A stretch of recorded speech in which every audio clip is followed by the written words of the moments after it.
부처님이 산사에 사셨다고 생각하지 마.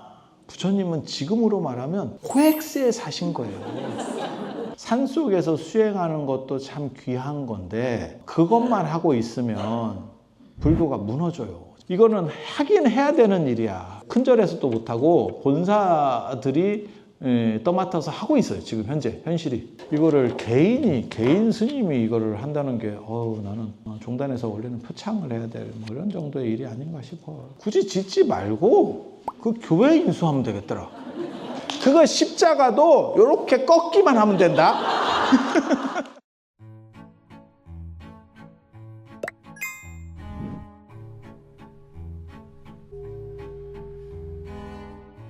자, 마음을 고요히 하는 입정을 하셨으면 일어나 봐요. 일어나서 방석을 가지고 이렇게 쭉 당겨 보세요. 지금 법당이 커서 잘 안 보여요. 여러분 쭉 앞으로 쭉 당겨 봐요. 최대한 당겨 보셔. 사람 많은 척 하지 말고 쭉 당겨 봐. 아유, 당겨야 얼굴이 보일까 말까 하다. 아이고, 여러분들, 아유, 이렇게 뵙게 돼서 참 영광입니다. 아유. 제가 여기 이 절에 와보니까 저는 하남에 처음 와봤어요, 사실. 뭐 그게 놀랄 일이에요? 아니야, 박수 칠 일도 아니고 놀랄 일도 아니야. 처음 와봤다고. 그게 저는 우리 스님이 저를 불러주셔서 굉장히 고마웠어요. 제가 안 가본 데 가보고 이런 거 되게 좋아하거든. 하남 해봐야 생각나는 거 딱 한 가지밖에 없거든. 백제, 한성백제, 하남 위례성 뭐 이런 거 몰라. 그리고 저는 어디 다니는 성격이 아니에요. 저를 잘 모르시는 분들이 제가 다니는 거 좋아하고 말하는 거 좋아한다고 생각하는데 저는 다니는 성격도 아니고 말하는 거 싫어합니다. 아, 진짜. 나 먹고 살라고 이렇게 된 거야. 진짜. 몰라서 그래. 내가 얼마나 힘든데 내 본성을 거스르면서 내가 연어처럼 산다. 물살을 거슬러 올라가면서 타고난 거는 내가 다니는 것도 귀찮아하고 누구랑 말하는 것도 귀찮아. 그런데 살라고. 적성이 잘 맞으시는 것 같습니다. 안 맞는다라고 얘기하잖아. 힘들다고. 그래서 그냥 냅두면 어디를 안 다녀. 그래서 제가 운전면허도 없는데도 불편하지 않다라고 하는 게 제가 다니는 성격이 아니어서 그래요. 그리고 다니면 딱 그렇게만 다녀. 외부로 어디로 움직이지 않고 딱 다니는 대로만 다녀. 그래서 불편한지를 몰라. 면허가 없어도. 기사가 있어 행복해 보이십니다. 노안이라 그래. 어저께 처리하고 왔는데 어떻게 행복하겠어? 내가 어저께 낮 1시부터 새벽 4시까지 움직였어.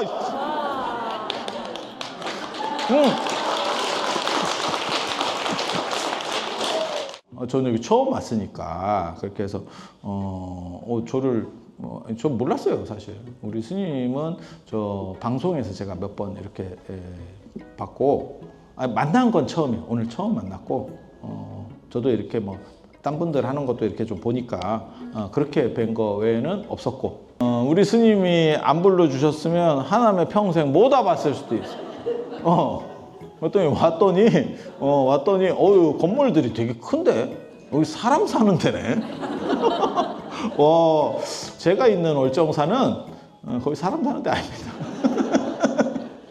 야, 법당 앞에 멧돼지 나온다. 옆에 여의도 순복음교회도 있고 그러네.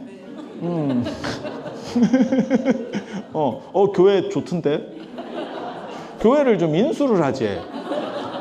여기 제가 이렇게 보니까 이 불사 이렇게 하신다고 승방 신축 뭐 이렇게 이 건물이 이게 딱 봐도 조립식이에요. 그래서 이게 왜 이렇게 크게 원력을 내서 하는데 왜 굳이 이렇게 했을까 그랬더니 이렇게 승방을 한대. 근데 굳이 짓지 말고 그 교회 인수하면 되겠더라. 그거 여기는 그냥 냅두고 그거 인수해서 그거 십자가도 이렇게 꺾기만 하면 된다. 그게 오히려 나을 거야. 뭐하러 이걸 다 만들어 놓은 걸 또 다시 해? 힘들게. 잘 인수해서. 조금만 기다리면 아마 우리 스님이 원력이 좋으시니까. 아니 난 이거 듣고 내가 야 승방신축을 한다고 내가 깜짝 놀랐어요. 굉장히 어려운 일이에요.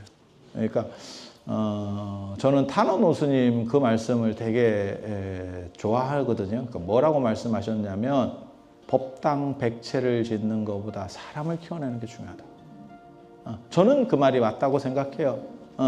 고려 불교가 돈이 많아도 진짜 많았었어. 아니 생각을 해보세요. 삼국시대부터 통일신라 고려까지 1000년을 누적된 재산이라고 생각해봐. 엄청 많아. 지금은 절이 형편이 안 좋아져서 어떤 절은 정초 때부터 연등을 팔고 어떤 절은 동지 때도 팔어. 근데 예전에는 큰 절은 등값을 안 받았어요. 돈이 너무 많아가지고. 그건 축제인데 뭔 돈을 받냐. 이유가 뭐냐면 산이나 이런 쪽에 땅이 되게 많거든요. 산이 다 땅이거든요. 지금은 거기서 뭐가 소출되냐면 산소가 소출됩니다. 나오는 게 아무것도 없습니다. 산소 나옵니다. 산소. 근데 예전에는 그게 화전해가지고 도지가 나와요. 산에서. 그리고 수채굴권, 나물채굴권, 버섯채굴권이 있어. 그래서 그 산이라는 게 돈이 많이 나와. 근데 왜 절이 지금 무너졌느냐? 그때는 농업 생산 기반이라서 땅 많이 가졌으면 됐어요. 근데 지금은 산에 누가 농사 지을래? 누가 해? 아니 맞잖아. 맞잖아. 게다가 그것만 있는 게 아니고 여러분도 혹시 시골에 땅 있는 분 없어요? 제 주변에는 그거 있는데 땅 해가지고 자기 땅을 이제 좀 투자 삼아서 샀대. 그랬더니 그 옆집 사람이 그거 내가 그거 거기 노는 땅이니까 내가 거기 밭 하고 뭐 마늘을 몇 접을 주겠대. 한 번도 못 받아 먹었습니다. 그 사람 얘기에 의하면 한 번도 못 받아 먹었어. 그래서 왜 안 주냐 이렇게 물어보면 흉자 뭐 저 하면 그냥 땅은 그렇게 뺏기는 거야. 요즘은 그런 거야. 땅 자체를 뺏기는 건 아니지만 뭐 달라고 그래서 안 주면 뭐 어쩔 거예요. 그거 가서 멱살 잡을 거야. 뭐 할 거야.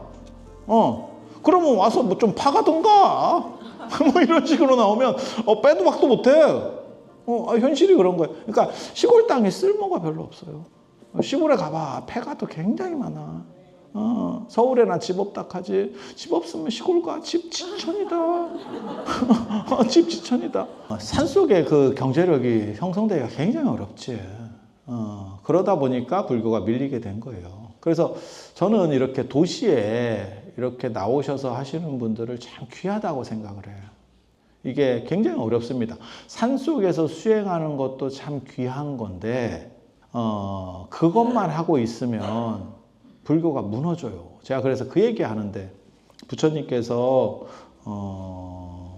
수행자로서 사신 거는 6년이고 6년 동안 수행을 하셔서 깨달음을 얻으셨고 나머지 45년 동안은 보사로 사신 거예요. 그리고 부처님은 철저하게 도시주의자입니다. 자꾸 사람들이 산속에 산다라고 생각하는데 부처님 산속에 안 살았어요. 인도 한번 가봐. 산도 없어요. 아예. 산이 없어. 가봐. 내 말이 맞나 틀리나. 없어.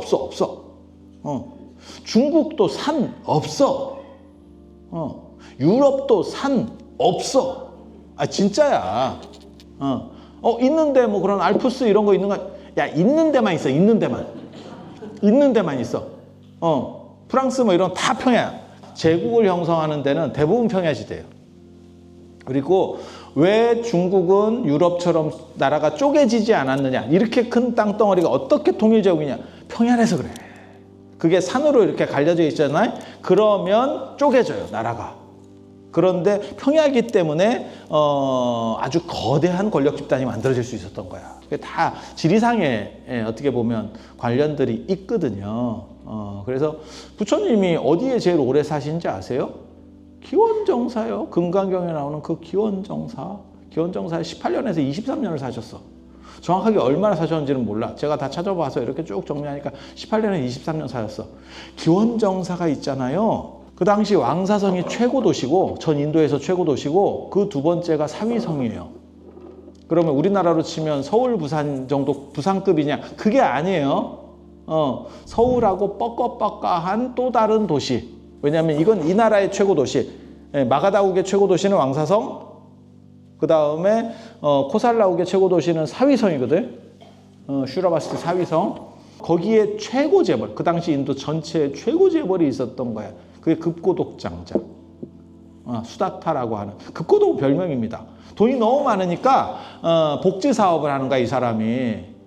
뭐 생각하시면 되냐면 빌 게이츠 같은 분들이 재단 만들어서 뭐 그런 거 하잖아. 복지 사업. 야, 그러면 뭐 돈이 지쳐있는데 그거 뭐 돈 더 벌어서 뭐 하냐? 수다타 당자도 그런 거예요. 이름은 수다타고, 그 다음에 이제 급고독. 고독한 이들을 도와주는 사람.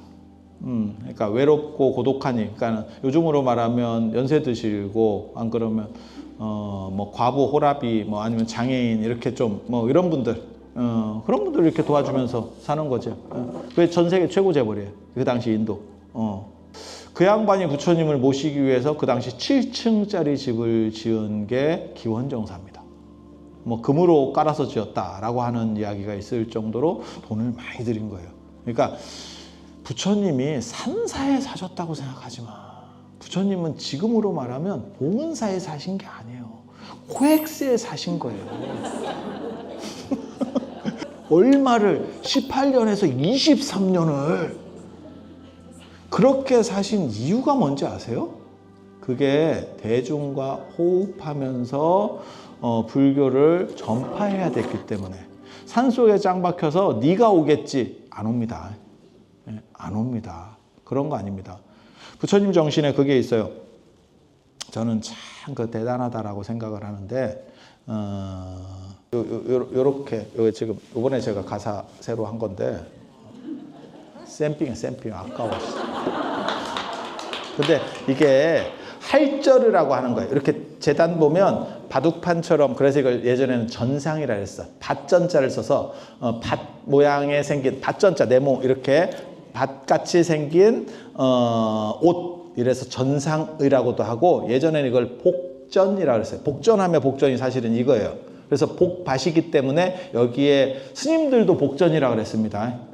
예전에는 삼국유사에도 나와. 복전 오명에게 뭘 어떻게 해서 기도하게 했다, 뭐 이런 식으로. 그래서 이게 복전의라고도 하고, 그 다음에 이걸 쪼갰다 그래서 할절이라고 돼. 할절은 해부했다, 쉽게 말해 쪼갰다, 잘랐다, 할절. 예. 그치. 근데 굳이 잔인한 할부 가사 얘기하잖아. 근데 굳이 할복으로 기란 단어를 찾으라 말이야. 그렇게 해서 이렇게 하는데, 이게 원래는 누더기를 입었어요. 누더기를. 그러니까 버려진 천 이런 걸 가지고 성철 스님 그 누더기 만들어서 이렇게 기우고 이렇게 했는데, 그 당시 인도 사람들이 도시화가 되면서 그렇게 누더기 입은 사람 별로 안 좋아했어. 그러니까 청빈하다는 생각도 있는데 지저분하다는 생각도 있는 거야. 만약에 여러분이 굉장히 독실한 불교 신자야. 근데 스님이 괜찮은 스님이 있어. 그런데 누더기를 한 20년, 30년 된 누더기가 이렇게 입고 있으면, 소파에 안 앉았으면, 저거 300만 원짜리 소파인데, 게다가 저 가죽이면 닦기라도 하겠는데, 저 천인데 천. 뭔 뜻인지 아시겠죠? 이게 청빈의 문제하고 좀 달라. 청빈의 문제하고 좀 달라. 그래서 부처님은 도시화였었기 때문에 실제로 그 율장에 나와요. 부처님 제자들 중에서 굉장히 인기 있는 사람들이 있거든. 그런 스님들이 내가 신도인데 그 스님이 그 옷 입는 게 너무 싫은 거야. 그 옷 입고 우리 집에 오는 게 싫은 거야. 그리고 그 옷이 또 뭐냐면 시체 같은 걸 쌌던 그런 천들이야. 버려진 천이라는 게 다 야, 그거 시체 싼 국물 묻은 거 이거 입고 있는데 우리 집에 들어오면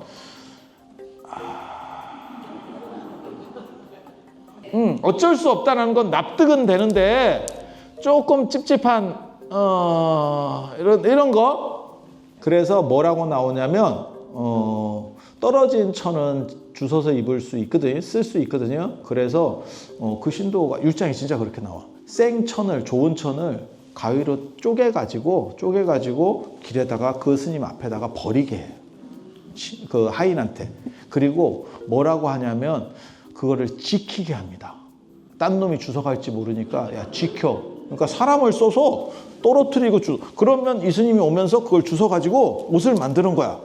웬 개꿀? 이러면서 옷을 만드는 거야. 그 얘기가 뭐냐면 누더기에 대한 혐오가 도시를 중심으로 일어나고 있었다. 뭔 뜻인지 아시겠어요? 네, 그렇게 된 거예요. 그래서 부처님께서 뭐라고 말씀을 하시는 거냐면 할자를 입어라. 깨끗하게 재단한. 그러니까 누더기의 정신만 계승하지 실제로는 이거는 일반 천을 쪼개서 다시 한 번 더 한 거라서 일반 천보다도 돈이 더 들어가. 생천을 쪼개서 다시 꼬맸잖아. 그러니까 정신만 계승하지 오히려 일반인들 옷보다 더 비싸. 지금도 더 비싸 이게.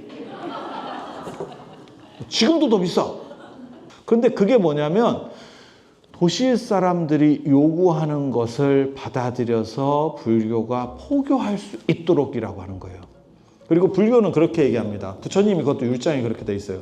스님들끼리 모여서 회의할 때는 승가리, 대의를 안 입어도, 코트를 안 입어도 돼. 요즘으로 치면. 그런데 탁발 나갔을 때는 무조건 코트를 입고 정장을 차려라라고 나와. 왜? 사람이 말을 통해서 교화되는 경우도 있지만 이 차림새를 가지고 사람에 대한 판단이 있거든. 그렇게 해서 그게 위의 교화라고 하는 거예요. 실제로 불교사에서 가장 큰 스님이 출가하는 경우가 위의 교화에 의해서 그래요. 오비구 중에서 아싸지라고 하는 사람이 있어요. 한역으로는 마승이라고 나오는데 이 사람 별명이 위의 제일이에요. 입으면 뽀대가 난대. 근데 그렇게 옷차림이 이게 잘 되는 사람이 있어. 그러니까 꼭 명품을 안 입더라도 딱 이런 감각이 있는 사람들이 있지. 그래서 마승 스님은 그게 잘 되는가 봐. 그러니까 아예 별명 자체가 위제일이야. 뽀대 제일. 그 위의 교화에 의해서 출가한 분이 사리불목원입니다. 그때 뭐라고 사리불이 얘기하냐면 당신의 자세를 보니까 당신 선생님은 대단한 것 같습니다. 무엇을 가리킵니까? 라고 얘기하고 그렇게 해서 넘어오는 게 사리불목건연의 출가예요.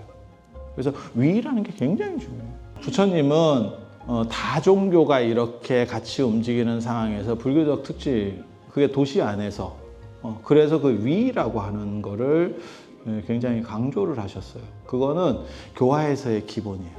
위, 장엄 이런 것들이 교화에서의 아주 기본이에요. 그 다음에 어느 정도 이미지가 형성이 되면 그 다음에 대화하면서 그 사람이 법이 높으냐 낮으냐가 움직이기 시작해. 아니, 진짜라니까. 여러분도 마찬가지잖아. 여러분 혹시 맞선 같은 거 많이 안 보셨어요? 어렸을 때? 맞선 보면 3분 안에 결정난다. 그러니까 대화를 길게 해보고 하는 게 아니야. 다음에 만날까 안 만날까를 거기서 한번 탁 틀리지. 그게 느낌하고 거기서 뭐 몇 마디나 했겠어. 그 3분이나 5분 안에 몇 마디나 했겠어. 아니 그렇지 않아? 이 사람이 어떨 것 같아? 경기 끝. 너하고는 됐어. 이렇게. 진짜. 그래서 그거 굉장히 중요해요. 부처님이 그거를 중시하는 이유는 도시에서의 교화. 그리고 그 도시 교화가 오늘날 불교를 만든 거예요. 세계 종교인 불교를 만든 거예요. 만약에 산중 불교였으면 불교는 진짜 별 볼 일 없는 여러 인류가 만들어낸 많은 종교 중에서 하나 점으로 찍혀 있었을 겁니다. 그 부처님께서 45년 동안 맨발로 다니면서 도시들을 중심으로 교화를 했기 때문에 부처님 당대, 저는 그 굉장히 제가 좋아하는 말이거든요. 부처님께서 돌아가셨을 때 부처님 사리를 서로 차지하려고 8나라가 왔고 실제로 전쟁이 불사하는 상황이 벌어졌어요. 그 열반경에 보면 그 얘기가 나온다고. 더 가지겠다라고. 왜? 부처님 사리를 모셨을 때 그 나라가 부강해져요. 왜냐면 쉽게 말해서 요즘으로 말하면 다국적 기업, 큰 기업이 그 나라에 어떻게 보면 본사를 두느냐? 그게 달라집니다. 그래서 그 정신을 계승하는 게 산중불교에도 있지만 실제로 그 본령은 도시불교에 있다. 그래서 이 도시불교를 만들어 주시는 분들이 진짜 귀한 거예요. 산에 자주 가서 이렇게 친근한다는 자체가 어려워요. 그래서 우리 월정사 제가 금강경 봉창기도 할 때도 한 달에 한 번 오라고 그러거든. 야, 일주일에 한 번 오라고 하면 사람 죽어. 한 달에 한 번 오라고. 이렇게 하는 거예요. 근데 이런데 이렇게 가까이 있으면, 야, 이거 뭐 매일같이 와도 되지. 나 같으면 경로당 하나 만들겠다. 그렇게 해서 도시 안에서 어떻게 움직이느냐가 파급 효과가 훨씬 큽니다. 그걸 네가 어떻게 아느냐. 80년대, 90년대 우리나라 경기가 호황일 때 사찰은, 불교는 산에다 갖다 그 돈을 들이박았어요. 그래서 그때 건물들이 많이 커졌다고. 근데 교회는 어떻게 했냐면 도시에서 했지. 아니, 맞잖아. 그래서 이렇게, 길 가다가 이렇게 보면, 어휴, 저 교회 큰데? 뭐 이런 것들이 쭉쭉 보이잖아. 그런데 일반, 서울 말고, 경기도에서, 저 교회 괜찮은데? 그런 교회가 1년 예산이 100억에서 200억입니다. 참고로 말씀드리면 그 정도 예산이 나오는 사찰은 불교 전체를 다 통틀어도 봉은사, 불국사 정도 나올 겁니다. 없습니다. 그러니까 이게 게임이 안 되는 거예요. 왜? 도시가 사람이 있지. 월정사 봐. 곰 놓고 설 법하냐? 불교대학을 하려도 사람이 없어요. 야, 시골에 사람이 있냐? 아니 맞는 거예요. 사람 자체가 없다니까. 그리고 거기는 환갑하면 새댁이라고 불러. 없어. 마을에 청년회장이 환갑이야. 옛날에는 갈라이다. 그 현실이에요. 그래서 이렇게 마음을 낸다는 게 굉장히 귀한 일이에요. 그래서 여러분들이 이런 스님을 가까이 해서 모시고 보고 듣는다는 것만 해도 굉장히 복이 있는 겁니다.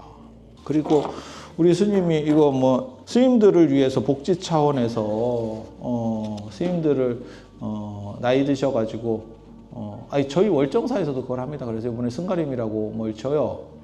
거의 다 졌습니다. 그래서 한 20분 정도 이렇게 모시려고 나이 먹고 뭐 이렇게 힘든 사람들을 그리고 뭐 평생 절에서 살았던 사람들인데 이제 다 됐으니까 너 가 이럴 수도 없잖아. 그렇잖아. 그렇다고 어디 요양원에 보낼 수도 없고 그러니까 이제 이렇게 하는데 본사 차원에서도 쉬운 게 아니에요.